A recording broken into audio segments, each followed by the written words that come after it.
Say goodbye to your house and your retirement, by user_flowing_oddity. This one is not technically my revenge but some revenge I got to see up close and take joy from, and slightly participate in. The background is most of the story so this will be a little long. Trigger warning for self-harm. I was in the Navy and stationed on the submarine base in Connecticut. I had a friend I met in boot camp and we were in the same class for our A school, Navy job training. We'll call that friend Bill. Now Bill wasn't the most physically fit guy. He was short, kind of chubby, and wore glasses. However, Bill was really smart, and as the sonar technician he was meant to be he would have been amazing. He had a pragmatic way of looking at things I really valued in a friend and I know it would have made him successful if he had made it out to the fleet. While in school we had a couple of petty officers that were hard asses. They somehow convinced themselves they were super soldiers despite the fact that our jobs in that field are really nerd-centric. You get picked for that job because of your math and computer skills, not your deadlift number. Still they were both all about being fit and working out all the time. We would do physical training 3 times a week and while most of us could keep up, Bill often fell behind on runs or didn't quite meet what these two idiots believed to be the standard. To be clear, Bill did pass the minimum requirements for fitness, he just didn't go as extreme as these guys. Side note for other Navy vets, he got the bon coin for how hard he pushed himself at PT the day he visited. The end result was that they would constantly berate and belittle Bill. They'd call him fat, lazy, and everything else, they'd tell him he should kill himself, you name it. They were always on his ass despite him passing his assessments. At some point, Bill pushed himself too hard and injured his knee. He told these petty officers he was injured and had been seen by the doc on base. The doc had put him on light duty so the knee could recover. He had the paperwork to back it up. They elected to ignore that and threaten him with kicking him out if he didn't do the workouts. So Bill kept pushing himself, injuring himself more, and his mental health degraded the whole time. In my time in the Navy you didn't get mental health services really, the only person to talk to like that was the chaplain. For those who don't know, the chaplain is the religious leader, usually a pastor/priest/rabbi that has signed up as a commissioned officer. Our chaplain was the sweetest little woman you ever met, but as a chaplain she held the rank of captain, high-ranking officer. So Bill set up a meeting with the chaplain to talk about things. When Bill informed the petty officers he would be missing class the next day for his chaplain meeting, they yelled at and berated him more. They called him a pussy, useless, not fit for the Navy, and everything else you can imagine. They convinced Bill he was being weak and the chaplain wouldn't care about his issues, that nobody would care. They promised to make life even harder if he didn't show the next day. So he cancelled his meeting. Evidently, bad luck hit and that night his girlfriend was also breaking it off with him. She wasn't worth his time or money but he couldn't see that. That night I awoke to a 3 a.m. call from Bill. I couldn't hear anything and I asked several times, Bill, you there? Are you okay? It wouldn't have been the first time that I got a drunk dial from one of my friends after a hard day like Bill had. Sailors have been known to drown their sorrows a bit. Eventually I figured it was a butt dial/drunk dial and hung up and went back to bed. I still regret that decision. The next day, all hell broke loose. Me and a couple other friends got calls from Bill's now ex-girlfriend informing us he was in the hospital because he slit his own throat. Turned out a few of us got that 3 a.m. call, but Bill couldn't speak at the time and was kind of out of it due to blood loss. We finished what we had to do on base and rushed over to the hospital. As we got there, the chaplain was on her way out and we passed her in the hallway. She spoke to us briefly to say that Bill would be okay, and she wouldn't forget this. I have never seen a look on someone's face that so accurately depicted raw, unfiltered rage.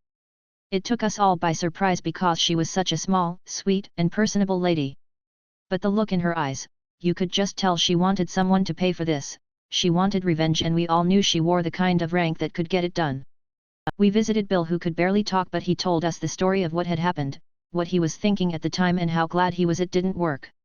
Apparently it was cold enough that the blood clotted on the outside of his neck and made a kind of patch that kept him alive long enough for the EMS to find him and get him to a hospital. The doctor said he missed his carotid by about a millimeter. A week went by and we hadn't heard anything until we got called in by the chief of the training command, the boss to these petty officers. He said he wanted to check on the rest of us and make sure there weren't any other issues with these guys he wasn't aware of, and that we were all okay. I let him know about an ass chewing he gave me a few months back, that I was really set up by these guys and they had lied to him. My friends cited a couple other examples of their own with these guys being generally shitty, dishonest people. I don't think it mattered, I think their fates were already sealed and we were being asked for more ammo to bury them with. The next day they were nowhere to be found and we were introduced to new instructors who would be taking over our training permanently. After class, I decided to stop by and ask the chaplain what happened. She told me she had never been more disgusted by the actions of a sailor than these two guys who convinced someone not to come see her. She teared up a bit regretting that she didn't get the chance to help Bill before he made his attempt. In her mind, it was these two that precipitated and enabled Bill's attempt.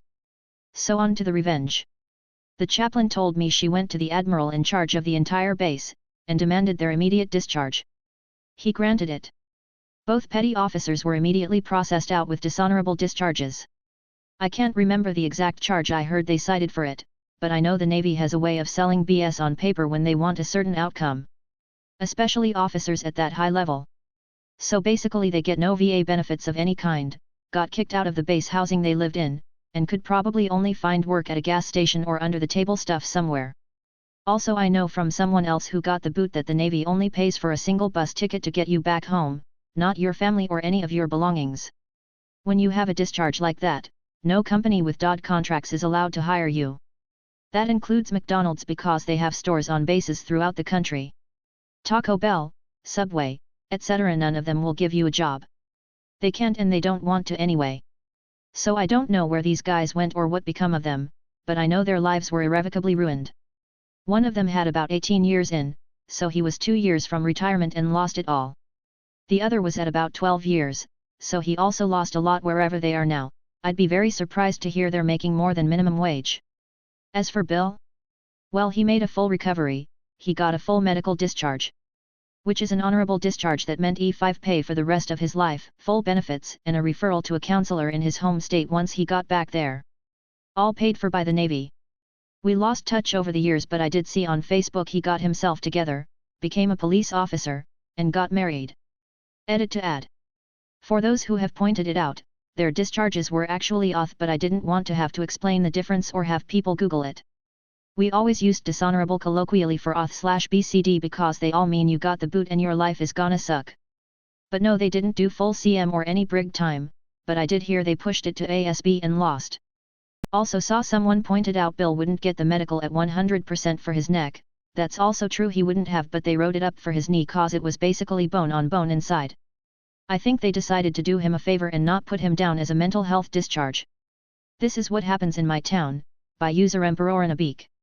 Now before I begin this story I feel I should make a disclaimer, this story takes place in the 80s 1981 I believe and is a second-hand account relayed to me by my nano, grandfather, so keep that in mind. Also this story includes themes that are of extreme violence and if you can't handle that I suggest you don't read this as it gets gruesome. Also I'm autistic and my writing abilities aren't that good so I apologize. Now on to the story. In my hometown there was a guy who everyone hated, for the sake of the story let's call him Mussolini. Mussolini was a POS, this guy supposedly, beat his wife and 2 children, sold drugs to minors, set small fires to slash in 2 restaurants and a pub because he was either banned or refused service, he stole money from a donations box at the local Red Cross, was a massive racist towards anyone who wasn't Italian and especially to the Aboriginal, Native, community. He would take pictures of young girls in Hugh School and primary school as school ended and he broke into people's houses for a living. My town hated him and he hated them, but he always managed to get away with his crimes because he was either really good at hiding the evidence or police were too scared of him. Until one day he went too far and crossed a line that no human being should ever cross. He beat a 10-year-old Aboriginal boy that he encountered on the side of the street. There was no reason, no motivation, he just did it because I guess he got joy out of it. This kid was found 3 hours after he was beaten and rushed to the hospital upon which his injuries were assessed and oh my gods was it horrible. He had 3 shattered ribs, a fractured skull, broken leg, 2 broken scapula, 1 shattered and the other bruised, his face was bloodied and beaten so badly that no one could identify him, 6 of his teeth were missing and his pelvis was broken in 3 places. There were pieces of glass in his skin and he had a massive boot mark on the back of his head. This kid died 3 days later from his injuries in the hospital. An investigation was launched and guess who was suspect numero uno?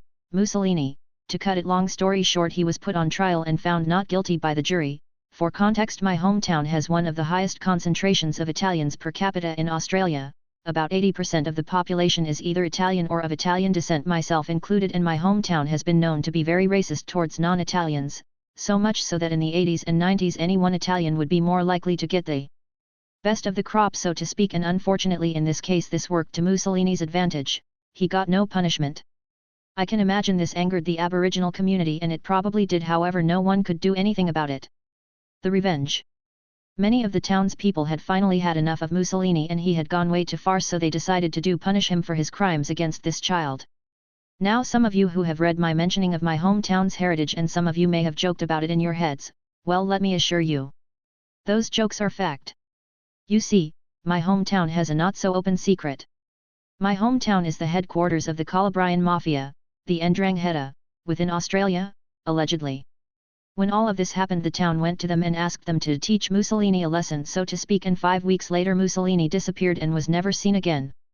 Until 2005, when he was found, as a pile of bones inside an old tin barrel in the nearby mountain. Thanks to DNA and dental records, he was identified as Mussolini, and based on the bones his death was grisly. His arm and leg bones had deep cuts and lacerations, his eye socket had damage indicating that his eye was either cut out whilst alive or pulled out, he had 6 nails nailed into his ribcage, and it's believed whatever did this to him did it for a long time.